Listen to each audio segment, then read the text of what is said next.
Hi guys, welcome back to a new video. This is the fourth video of the best investment I ever made, written by Dr. A.J. Cronin. 10th standard English textbookile The Best Investment I Ever Made എന്ന ചാപ്റ്ററിൻ്റെ fourth video ആണ് നമ്മൾ ചെയ്യുന്നത്.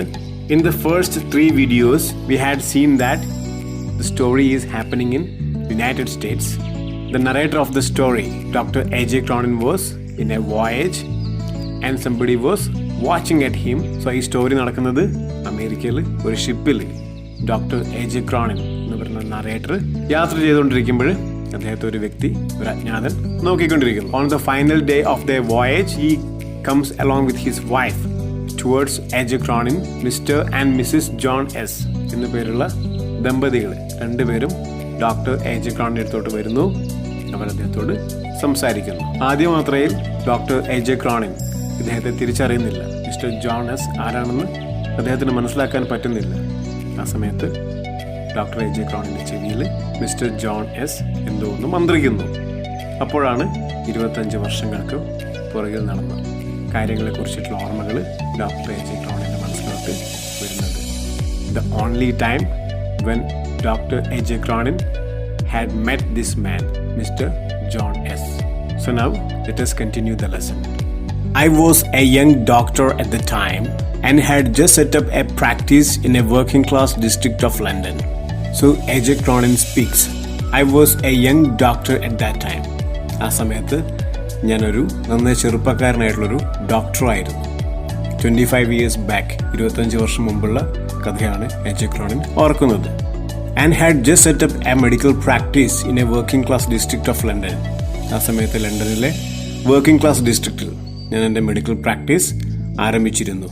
On a foggy November night, towards 1 o'clock, I was awakened by a loud banging on the door. November മാസത്തിലെ നല്ല മഞ്ഞുള്ളൊരു രാത്രിയിൽ towards 1 o'clock, ഏകദേശം രാത്രി 1 മണിയായി കാണും. I was awakened by a loud banging on the door. I was awakened, ഞാൻ എഴുന്നേറ്റു, by a loud banging on the door. എൻ്റെ ഡോറിൻ്റെ മുകളിൽ വന്നിട്ടുള്ള ലൗഡ് ബാങ്ങിങ്, ശക്തമായിട്ടുള്ള അടിക്കുന്ന ശബ്ദം കേട്ട് ഞാൻ എന്ത് ചെയ്തു? ഞാൻ എഴുന്നേറ്റു. Hurriedly I threw on some clothes and went downstairs. വളരെ പെട്ടെന്ന് തന്നെ ഞാൻ വസ്ത്രങ്ങൾ ധരിച്ച് താഴോട്ട് ഓടിച്ചെന്നു.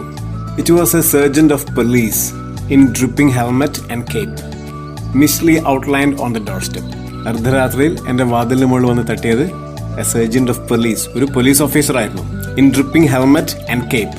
Dripping means wet helmet, നനഞ്ഞ ഹെൽമെറ്റ്. അതായത് നവംബർ മാസമാണ്, യൂറോപ്പിലാണ് സംഭവം നടക്കുന്നത് അല്ലേ? നല്ല തണുപ്പും മഞ്ഞും ഇനി വീഴ്ചയുള്ള സ്ഥലമാണ്. സോ അദ്ദേഹത്തിൻ്റെ ഹെൽമെറ്റ് മഞ്ഞ് വീണ് നനഞ്ഞിട്ടുണ്ട്. And cape means a sleeveless coat, typically a short one. Police officers ധരിക്കുന്ന ഒരു തരം കോട്ട് അത് അദ്ദേഹം ധരിച്ചിട്ടുണ്ടായിരുന്നു. Mistily outlined on the doorstep. ആ പുകമഞ്ഞിനിടയിലും അദ്ദേഹത്തിന്റെ രൂപം എൻ്റെ വാതിൽപ്പടിയിൽ കാണാൻ വേണ്ടി സാധിച്ചു. A suicide case, he told me abruptly, in the lodgings around the corner. I had better come at once. What is the meaning of abruptly? Abruptly means suddenly and unexpectedly. വളരെ പെട്ടെന്ന് തന്നെ അല്ലെങ്കിൽ വളരെ അപ്രതീക്ഷിതമായി അദ്ദേഹം എന്നോട് പറഞ്ഞു a suicide case. ആരോ ആത്മഹത്യക്ക് വേണ്ടി ശ്രമിച്ചിരിക്കുന്നു. In the lodgings around the corner, I had better come at once. അദ്ദേഹം താമസിക്കുന്നതിന് തൊട്ടടുത്തായിട്ടുള്ളൊരു ബിൽഡിങ്ങിൽ ഒരാൾ ആത്മഹത്യക്ക് ശ്രമിച്ചിട്ടുണ്ട്. അവിടേക്ക് എനിക്ക് എത്രയും പെട്ടെന്ന് പോയേ പറ്റൂ എന്നെനിക്ക് മനസ്സിലായി. We walked the short distance in silence, even our footsteps muffled by the fog, and turned into the narrow entrance of an old building. ഞങ്ങൾ രണ്ടുപേരും പരസ്പരം സംസാരിക്കാതെ മുന്നോട്ട് നടന്നു നീങ്ങി. Even our footsteps muffled by the fog. What is the meaning of muffled? Muffled means not loud because of being obstructed in some way. വളരെ നിശബ്ദമായി ഞങ്ങൾ നടക്കുന്നത് കാരണം ഞങ്ങളുടെ ഫുഡ് സ്റ്റെപ്സ്, ഞങ്ങളുടെ ഓരോ കാലടിയും ആ മഞ്ഞിൽ വിൽക്കുമ്പോൾ നേരിയ ശബ്ദം പുറപ്പെടുവിക്കുന്നുണ്ടായിരുന്നു. And we turn in to the narrow entrance of an old building. ഒരു പഴയ കെട്ടിടത്തിന്റെ ഇടുങ്ങിയ വാതിലിലേക്ക് ഞങ്ങൾ രണ്ടുപേരും പ്രവേശിച്ചു. ആസ് വി മൗണ്ടഡ് മീൻസ് കയറുക. The creaking staircase, my nostrils were stung by the sick sweet odour of illuminating gas. ഞങ്ങൾ ആ ബിൽഡിങ്ങിലെ സ്റ്റെപ്പുകളിലൂടെ മുകളിലോട്ട് കയറിയപ്പോൾ തീ പിടിപ്പിക്കുന്ന ഏതോ വാതകത്തിന്റെ രൂക്ഷഗന്ധം എൻ്റെ മൂക്കിലോട്ട് തുളച്ചു കയറി. On the upper story, the agitated landlady showed us a bare little attic where stretched on a narrow bed lay the body of a young man. On the upper story means മുകളിലെത്തുന്നില്ല. STOREY. The agitated landlady showed us to a bare little attic. What is the meaning of agitated? Agitated means feeling or appearing troubled or nervous. എന്ന് വെച്ചാൽ പ്രക്ഷുബ്ധയായ, tensed ആയ. Land means ആ വീട്ടുടമസ്ഥ. അതൊരു വാടക building ആയിരുന്നു. ആ വീടിന്റെ ഉടമസ്ഥ അവിടെ ഉണ്ടായിരുന്നു. She was very much tense and she showed us to a bare little attic. What is the meaning of attic? Attic means a space or room inside or partly inside the roof of a building. എന്ന് വെച്ചാൽ മച്ചൻപുറം അല്ലെങ്കിൽ തട്ടൻപുറം എന്നൊക്കെ പറയും. അങ്ങനെ ഒരു സ്ഥലത്തോട്ട് ആ land lady ഞങ്ങളെ കൂട്ടിക്കൊണ്ടുപോയി. എന്നെയും എൻ്റെ കൂടെ വന്ന ആ സർജന്റിനെയും കൂട്ടിക്കൊണ്ടുപോയി. Were stretched on a narrow bed lay the body of a young man. So അവർ കൂട്ടിക്കൊണ്ടുപോയി ആ തട്ടൻപുറത്തിൽ ഒരു നാരോ ബെഡ്, ചെറിയൊരു കട്ടിലുണ്ടായിരുന്നു. ആ കട്ടിലിൽ ഒരാളുടെ ബോഡി, ഒരു ചെറുപ്പക്കാരന്റെ ബോഡി കിടക്കുന്നുണ്ട്. Although apparently lifeless, there remained the barest chance that the youth was not quite beyond recall. Although apparently lifeless, അദ്ദേഹത്തെ കണ്ടു കഴിഞ്ഞാൽ ഒറ്റ നോട്ടത്തിൽ ജീവനില്ല എന്നാണ് തോന്നുക. But there remained the barest chance that the youth was not quite beyond recall. പക്ഷെ അദ്ദേഹത്തെ ജീവിതത്തിലോട്ട് തിരിച്ചു കൊണ്ടുവരാനുള്ള ചെറിയൊരു സാധ്യത അവശേഷിക്കുന്നുണ്ടായിരുന്നു. With the surgeon's help, I began the work of resuscitation. So ആ സർജന്റെ സഹായത്തോടു കൂടി ഞാൻ എന്താരംഭിച്ചു? My work of resuscitation. Resuscitation means the action or process of reviving someone from unconsciousness or apparent death. എന്ന് വെച്ചാൽ അബോധാവസ്ഥയിലിരിക്കുന്ന ഒരാളിനെ ജീവിതത്തിലോട്ട് തിരിച്ചു കൊണ്ടുവരാൻ വേണ്ടി, അല്ലെങ്കിൽ മരണത്തിന്റെ വക്കിൽ നിൽക്കുന്ന ഒരാളിനെ ജീവിതത്തിലോട്ട് തിരിച്ചു കൊണ്ടുവരാൻ വേണ്ടി നടത്തുന്ന ഒരു പ്രവൃത്തിയാണ് resuscitation എന്ന് പറഞ്ഞു കഴിഞ്ഞാൽ. നമ്മൾ CPR എന്നെല്ലാം കേട്ടിട്ടുണ്ട് അല്ലേ? CPR means cardio pulmonary resuscitation. അത് ഒരു പേഷ്യന്റിന്റെ ചെസ്റ്റിൽ നന്നായിട്ട് പ്രസ് ചെയ്തുകൊണ്ട് അവരുടെ ഹാർട്ട് ബീറ്റ് നിലനിർത്താനും അവരുടെ ലങ്സിന്റെ പ്രവർത്തനം നിലനിർത്താനൊക്കെ വേണ്ടിയിട്ടാണ് CPR കൊടുക്കാറ്. സോ ഡോക്ടർ AJ ക്രോണിൻ ബെഡിൽ കിടക്കുന്ന ആളിനെ, മരണത്തോട് മല്ലിടുന്ന വ്യക്തിക്ക് resuscitation കൊടുക്കാൻ വേണ്ടി തുടങ്ങി. For an entire hour we labored without success. ഒരു മണിക്കൂറോളം ഞങ്ങൾ രണ്ടുപേരും, ഞാനും എൻ്റെ കൂടെ ഉണ്ടായിരുന്ന സർജന്റും ഇദ്ദേഹത്തിന് CPR കൊടുത്തെങ്കിലും യാതൊരുവിധ ഫലവും ഉണ്ടായില്ല. Despite our most strenuous exertions, it appeared useless. What is the meaning of strenuous? Strenuous means requiring or using great effort or exertion. എന്ന് വെച്ചാൽ ഞങ്ങൾ രണ്ടുപേരും വളരെയധികം കഷ്ടപ്പെട്ടിട്ടും നന്നായി ഹാർഡ് വർക്ക് ചെയ്തിട്ടും അതിന് യാതൊരുവിധ ഫലവും ഉണ്ടായില്ല. Then as we were about to give up, completely exhausted, there broke from the patient a shallow convulsive gasp. So AJ Cronin പറയുന്നു, as we were about to give up. Give up means to abandon, to stop doing. ഞങ്ങളുടെ effort നിർത്താൻ വേണ്ടി നോക്കുകയായിരുന്നു. Completely exhausted because both of us were very much tired. There broke from the patient shallow convulsive gasp. ഒരു മണിക്കൂർ നേരത്തെ ഞങ്ങളുടെ hard വർക്കിന് ഫലമില്ലാതായപ്പോൾ both of us decided to give up. ഞങ്ങൾ രണ്ടുപേരും ഈ ശ്രമം നിർത്താം എന്ന് തീരുമാനിച്ചിരിക്കുകയായിരുന്നു. But at that moment there broke from the patient a shallow convulsive gasp. അങ്ങനെ ഞങ്ങൾ നിർത്താൻ വേണ്ടി നോക്കുന്ന സമയത്ത് convulsive means jerky and uncontrollable. Gasp means catch one's breath with an open mouth. എന്ന് വെച്ചാൽ ശ്വാസം എടുക്കുന്നതിന്റെ ചെറിയൊരു ശബ്ദം പെട്ടെന്ന് അദ്ദേഹത്തിൽ നിന്നും ഉണ്ടായി. വളരെ നേരത്തെ രീതിയിൽ വായ തുറന്നുകൊണ്ട് അദ്ദേഹം ഉള്ളിലോട്ട് ശ്വാസം എടുത്തു. Half an hour of redoubled efforts and we had the youth sitting up, gazing at us dazedly. അരമണിക്കൂർ നേരത്തെ പരിശ്രമത്തിനു ശേഷം we had the youth sitting up. ആ ചെറുപ്പക്കാരൻ എഴുന്നേറ്റിരുന്നു. Gazing at us dazedly. അദ്ദേഹം ഞങ്ങളെ തന്നെ ഉറ്റുനോക്കിക്കൊണ്ടിരുന്നു. എങ്ങനെ? Dazedly. Dazedly means unable to think or react properly. കൃത്യമായിട്ട് എന്താണ് സംഭവിച്ചത് എന്ന് മനസ്സിലാക്കാൻ പറ്റാതെ വളരെയധികം കൺഫ്യൂസ്ഡ് ആയിട്ട് അദ്ദേഹം ഞങ്ങളെ തന്നെ ഉറ്റുനോക്കിക്കൊണ്ടിരുന്നു. Slowly he seemed to be realizing the horror of his situation. തന്റെ സാഹചര്യത്തിന്റെ ഭീകരത അയാൾക്ക് സാവധാനം ബോധ്യമായി. As he regained his strength, he told us his story. His parents were dead.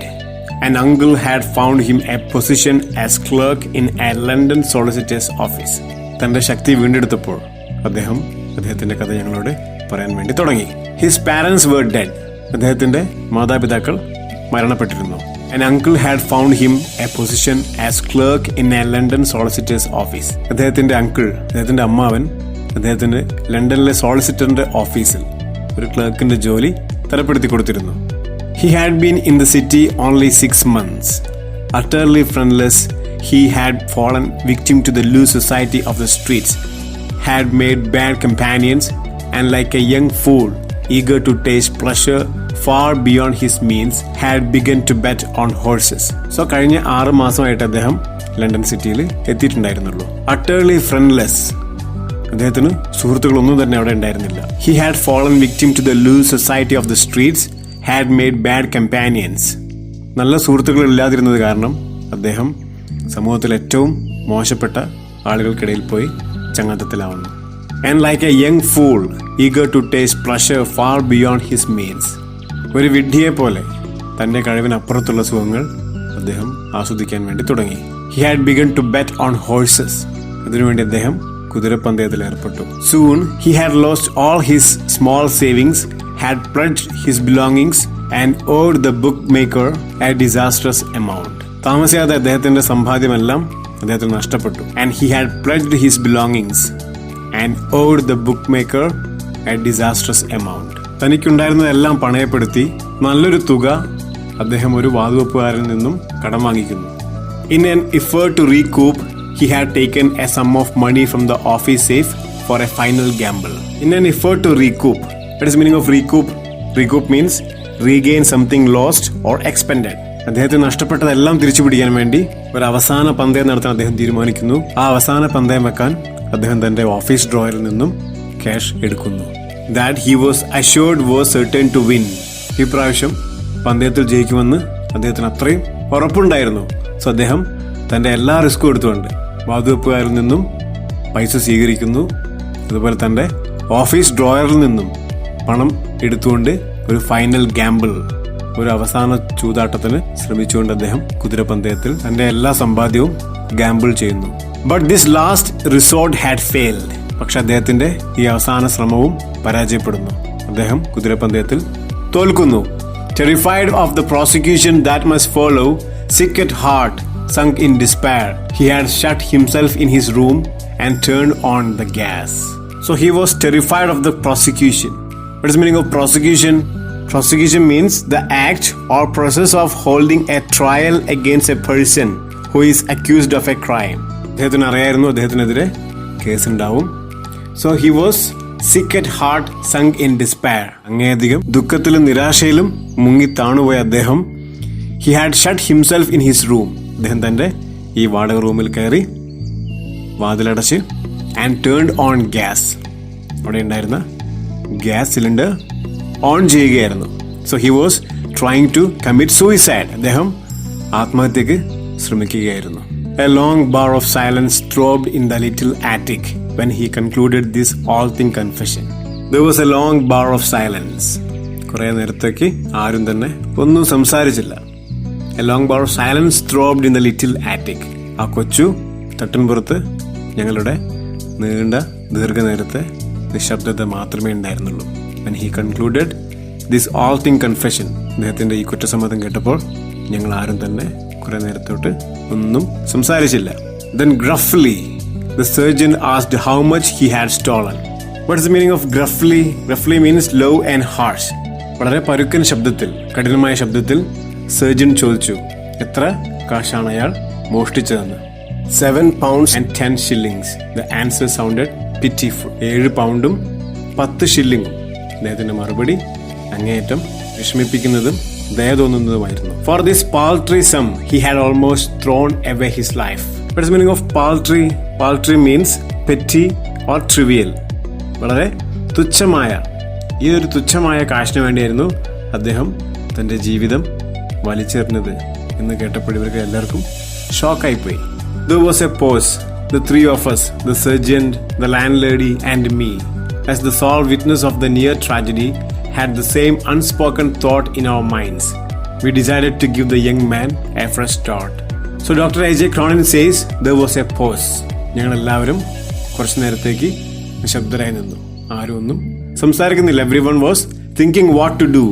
എന്ത് ചെയ്യുമെന്ന് എല്ലാവരും പരസ്പരം ചിന്തിച്ചുകൊണ്ടിരിക്കുകയാണ്. The three of us, ഞങ്ങൾ 3 പേരും, the surgeon, the landlady and me, പോലീസുകാരനും ഞാനും ആ ലാൻഡ്ലേഡിയും, as the sole witness of the near tragedy. ആ ഒരു സംഭവിക്കാമായിരുന്ന ഒരു ട്രാജഡി, ഒരു അപകടത്തിന്റെ ദൃക്സാക്ഷികളായിട്ട് ഞങ്ങൾ 3 പേരും മാത്രമാണുള്ളത്. had the same unspoken thought in our minds. ഞങ്ങൾക്ക് 3 പേർക്കും ഞങ്ങൾ പറയുന്നില്ലെങ്കിലും ഒരേ രീതിയിൽ സമാനമായിട്ടുള്ള ചിന്തകളാണ് ഞങ്ങളുടെ മനസ്സിലേക്ക് വന്നത്. We decided to give the young man a fresh start. ഞങ്ങൾ 3 പേരും ഒരേപോലെ എന്ത് തീരുമാനമെടുത്തു? ആ ചെറുപ്പക്കാരന് പുതിയൊരു തുടക്കം, അദ്ദേഹത്തിന് പുതിയൊരു ജീവിതം നൽകാൻ ഞങ്ങൾ 3 പേരും ഒരുമിച്ച് തീരുമാനമെടുത്തു. The surgeon, at considerable risk to his job, resolved to make no report upon the case so that no court proceedings would result. The landlady offered a month's free board until he should get upon his feet again, while I, making perhaps the least contribution, came forward with £7 10 shillings for him to put back into the office safe. So surgeon എന്തു തീരുമാനിച്ചു? There was considerable risk to his job. അദ്ദേഹത്തിൻ്റെ ജോലിക്ക് അത്യാവശ്യം നന്നായിട്ടുള്ളൊരു risk തന്നെയുണ്ട്. പക്ഷേ he resolved to make no report upon the case. ഈ case അദ്ദേഹം എന്ത് ചെയ്യുന്നില്ല, ഫർദർ മുകളിലോട്ട് റിപ്പോർട്ട് ചെയ്യുന്നില്ല എന്ന് സർജൻ ഡിസിഷൻ എടുത്തു. So that no court proceedings would result. അതുകൊണ്ട് തന്നെ അദ്ദേഹത്തിന് കോടതിയിൽ ഇതൊരു കേസായിട്ട് അദ്ദേഹത്തിന് പ്രശ്നമായിട്ട് വരുന്നില്ല. The landlady offered a month's free board until he should get upon his feet again. ആ ലാൻഡ് എന്ത് തീരുമാനം എടുത്തു? 1 മാസം കൂടി അദ്ദേഹത്തിന് ഫ്രീ ആയിട്ട് അവരുടെ വാടക വീട്ടിൽ താമസിക്കാം.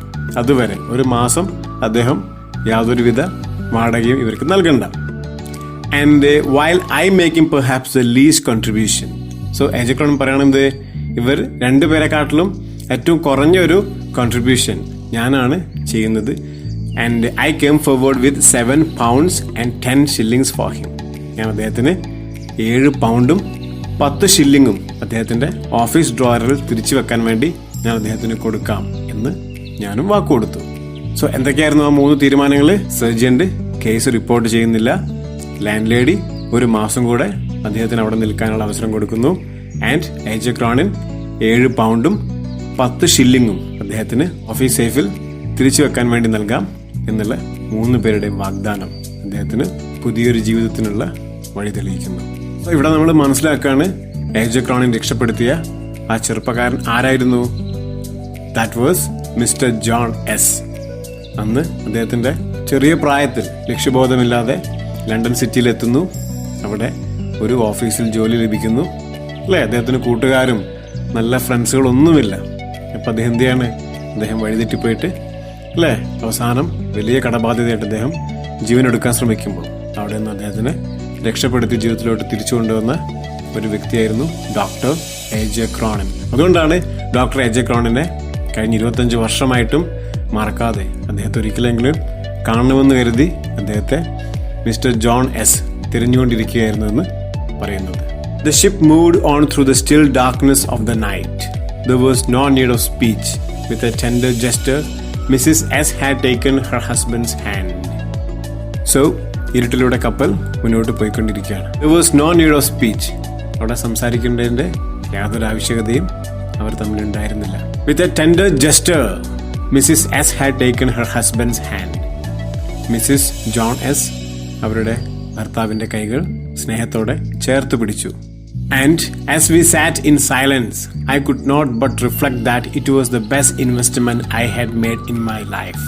നിശബ്ദനായി അവിടെ ഇരിക്കെ എനിക്ക് തോന്നി എൻ്റെ ജീവിതത്തിൽ ഞാൻ ചെയ്ത ഏറ്റവും വലിയ മുതൽ മുടക്ക് അതായിരുന്നു എന്ന്. It had paid me no dividends in worldly goods, but had turned out to be immensely profitable. ആ മുതൽ മുടക്കിൽ നിന്ന് എനിക്ക് വലിയ ലാഭവിഹിതങ്ങളൊന്നും ലഭിച്ചിട്ടില്ലെങ്കിലും അത് ഏറ്റവും ലാഭകരമായിട്ടൊരു മുതൽ മുടക്കായി മാറുകയായിരുന്നു. സോ ഇവിടെ എജെ ക്രോണിൻ ഇങ്ങനെ പറയാനുണ്ടായ കാരണം എന്ന് പറഞ്ഞാൽ നമുക്ക് എത്ര വലിയ ക്യാഷ് മുടക്കിയാലും ഇത്തരത്തിലുള്ളൊരു വലിയ മഹാനായിട്ടുള്ളൊരു വ്യക്തിയെ സമൂഹത്തിന് സംഭാവന ചെയ്യാൻ വേണ്ടി സാധിക്കില്ല. ക്യാഷ് കൊടുത്തു കഴിഞ്ഞാൽ ചെയ്യാൻ പറ്റുന്നൊരു കാര്യമല്ല ഇത് അല്ല. ഇത്തരത്തിലുള്ളൊരു വലിയൊരു സർവീസ് ചെയ്യുന്നൊരു വ്യക്തി ഉണ്ടാവാനുണ്ടായിരുന്ന കാരണം എജെ ക്രോണിൻ അന്ന് അദ്ദേഹത്തോട് കാണിച്ച വലിയ മനസ്സുകൊണ്ടായിരുന്നു. അദ്ദേഹം ഒരു ചെറുപ്പക്കാരൻ്റെ ജീവിതത്തിലോട്ട് തിരിച്ചു കൊണ്ടുവരാൻ വേണ്ടി അദ്ദേഹം നൽകിയ ആ ക്യാഷ് £7 10 shillings അതാണ് അദ്ദേഹത്തിൻ്റെ ജീവിതത്തെ മാറ്റിമറിച്ച്. അദ്ദേഹവും അദ്ദേഹത്തിൻ്റെ കൂടെ ഉണ്ടായിരുന്ന സർജന്റും ലാൻഡ് ലേഡിയും കൊടുത്ത സപ്പോർട്ട് അതായിരുന്നു അദ്ദേഹത്തെ ജീവിതത്തിലോട്ട് തിരിച്ചു കൊണ്ടുവരികയും ഇത്തരത്തിൽ പ്രശ്നങ്ങളിൽ പെട്ടുപോകുന്ന പ്രയാസങ്ങൾ നേരിടുന്ന യങ്സ്റ്റേഴ്സ്, ചെറുപ്പക്കാർ, കുട്ടികൾ അവരെയൊക്കെ ജീവിതത്തിലോട്ട് തിരിച്ചു കൊണ്ടുവരാൻ വേണ്ടി തൻ്റെ ജീവിതത്തിൽ സംഭവിച്ച ആ ഒരു വലിയ പാളിച്ച അത് അദ്ദേഹം ഒരു പാഠമാക്കി എടുക്കുകയും ഇനിയുള്ള തൻ്റെ ജീവിതം അത്തരത്തിലുള്ളൊരു വലിയ ലക്ഷ്യം കൂടി മുന്നിൽ കണ്ടുകൊണ്ടാണെന്ന് തീരുമാനിച്ച് അദ്ദേഹം കഴിഞ്ഞ 15 വർഷങ്ങളായി ഒരു ചാരിറ്റബിൾ ഓർഗനൈസേഷൻ നടത്താൻ മിസ്റ്റർ ജോൺ എസിനെ പ്രേരിപ്പിച്ചത്. സോ ആ ഒരു ഇൻസിഡൻ്റ് ആയിരുന്നു മിസ്റ്റർ ജോൺ എസിൻ്റെ ജീവിതത്തെ മാറ്റിമറിച്ചത്. അപ്പോൾ അത്തരത്തിലൊരു വലിയൊരു മഹത് വ്യക്തിയെ ഈ സമൂഹത്തിന് വേണ്ടി നൽകാൻ ഡോക്ടർ എ.ജെ. ക്രോണിന് സാധിച്ചു. അതുകൊണ്ടാണ് അദ്ദേഹം that was the best investment I ever made. ഞാൻ എൻ്റെ ലൈഫിൽ നടത്തിയിട്ടുള്ള ഏറ്റവും നല്ല ഇൻവെസ്റ്റ്മെൻറ്റ് അതായിരുന്നു. ആ ചെറിയ തുകയാണെങ്കിലും ആ തുക കൊണ്ടുണ്ടായിരുന്ന ലാഭം വളരെ വലുതായിരുന്നു എന്ന് എ.ജെ. ക്രോണിൻ പറയാൻ കാരണം It stood out against all the bad investments I had made. Throughout the years, those foolish speculations for material gain, producing only anxiety, disappointment and frustration. അദ്ദേഹത്തിൻ്റെ ജീവിതത്തിൽ ലാഭം ഉണ്ടാക്കാൻ വേണ്ടി ഒരുപാട് ഇൻവെസ്റ്റ്മെൻറ്റ് അദ്ദേഹം പലതിലും നടത്തിയിട്ടുണ്ട്. പക്ഷെ ആ മുതൽ മുടക്കുകളെല്ലാം അദ്ദേഹത്തിൻ്റെ ജീവിതത്തിലോട്ട് കൊണ്ടുവന്നത് ഉത്കണ്ഠയും നിരാശയും ഇച്ഛാഭംഗവും ഒക്കെയാണ് നൽകിയിട്ടുണ്ടായിരുന്നത്. പക്ഷെ അദ്ദേഹത്തിൻ്റെ ഈ ഒരു investment that turn out to be the best investment he had ever made. അദ്ദേഹം തൻ്റെ ജീവിതത്തിൽ നടത്തിയ ഏറ്റവും നല്ലൊരു നിക്ഷേപമായിരുന്നു ആ 7 pounds and 10 shillings എന്ന് പറഞ്ഞുകൊണ്ട് ഈ അനക്ഡോട്ട് ഇവിടെ അവസാനിക്കുന്നു. സോ എല്ലാവർക്കും ഈ മനോഹരമായിട്ടുള്ള സ്റ്റോറി ഇഷ്ടപ്പെട്ടു എന്ന് വിചാരിക്കുന്നു. വീഡിയോ ഇഷ്ടമായെങ്കിൽ ലൈക്ക് ചെയ്യുക. തീർച്ചയായിട്ടും നിങ്ങളുടെ അഭിപ്രായങ്ങൾ കമൻ്റായിട്ട് രേഖപ്പെടുത്തുക. യൂസ്ഫുൾ ആയിട്ടുള്ള വീഡിയോസ് ഇനിയും ലഭിക്കാൻ വേണ്ടി ചാനൽ സബ്സ്ക്രൈബ് ചെയ്ത് വെക്കുക. കൂടാതെ ബെൽ ബട്ടണും എനേബിൾ ചെയ്യുക. Thank you so much for watching the video. Take care.